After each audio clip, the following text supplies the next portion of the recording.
The only reason you would have pain in letting go of old concepts is you don't believe that you need to let them go. You believe they're serving you still. Remember, you hold on to nothing that you don't actually believe is somehow serving you.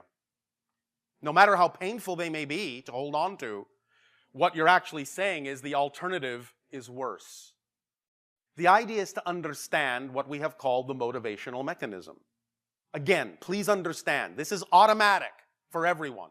There is absolutely nothing you really need to do to make this work. It's already working. You just have to allow yourself to understand how it works so that you can use it in a way that you prefer to, instead of using the mechanism in a way that you don't prefer. You follow me so far? Yes. All right. The motivational mechanism is simply this. And I mean there are no exceptions to this. Not even you. You follow me? Yes. All right. You will always, immediately, automatically move in the direction of what you believe to be in your best interest. You will always, immediately and automatically move away from what you believe is not in your best interest. Knowing that, that should tell you something. If you are holding on to something that you know intellectually is not in your best interests, and you understand the motivational mechanism I just described, the only way that that could stick around is if you have defined it in the motivational mechanism as actually being in your best interest more than the alternative.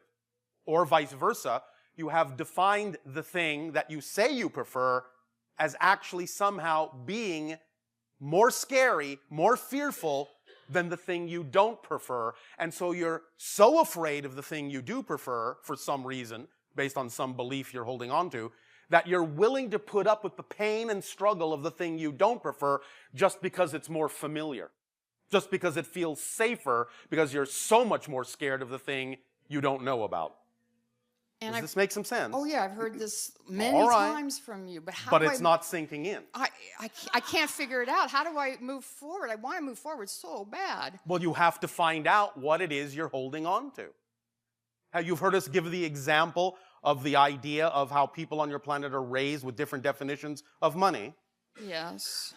Can you apply that idea to yourself at all about the contradictory beliefs that you are raised with that create conflict within you until such time as you actually consciously identify those beliefs? Because only by consciously identifying them can you let them go. If you don't know what they are, you have nothing to work with. I know what my beliefs are. I guess I feel like I'm swimming upstream. My ego's I understand what you feel like, but again, remember, the feeling only comes because you believe something to be true. You can't have a feeling without believing something to be true first. You see, you have to watch your definitions. You have a definition that says, if I become who I prefer to be, there's something about that that's going to be painful. But if you actually listen to what you just said, you would realize that that's nonsensical. How could becoming who you prefer to be contain a definition of being something that is not what you prefer? You understand? Your definitions are muddled. That's where you're having the difficulty. You're not listening to the definitions you're actually using to define who it is you prefer. You're creating your own contradictory definitions about who that person is. If that really is the you prefer to be, it cannot, by definition, contain the elements of negativity that you're describing. Otherwise, it can't be that you. It wouldn't be that you. It would make no sense. So what you're defining is someone that isn't who you prefer to be.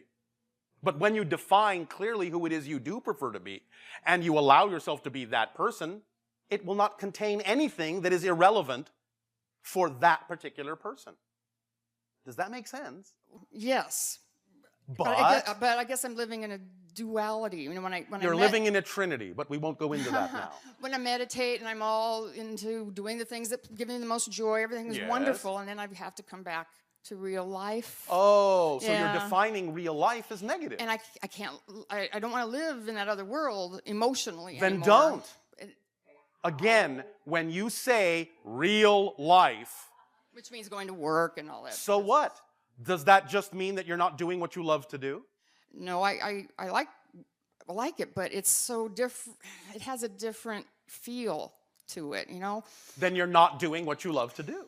I mean, I'm really happy that I go to work and I'm like, I like my job, but I just feel Do so you unhappy. do what you love to do or not? Yes I know you've or had this no? conversation a lot. Is there something else you would rather be doing? I'd like to be retired, yeah, and pursue this kind of life all the time where I'm just happy. Well, why not do that? That's the hard part, I guess. Okay. Why are you saying that's hard? You're the one making it harder. There is nothing empirically true that what it is you prefer to do has to be hard in the way that you mean it. Yes, of course, there will always be some challenge. Yes, of course, you might have to actually take some actions and do things. But if it's truly a labor of love, it won't feel like a labor. It will be a joy.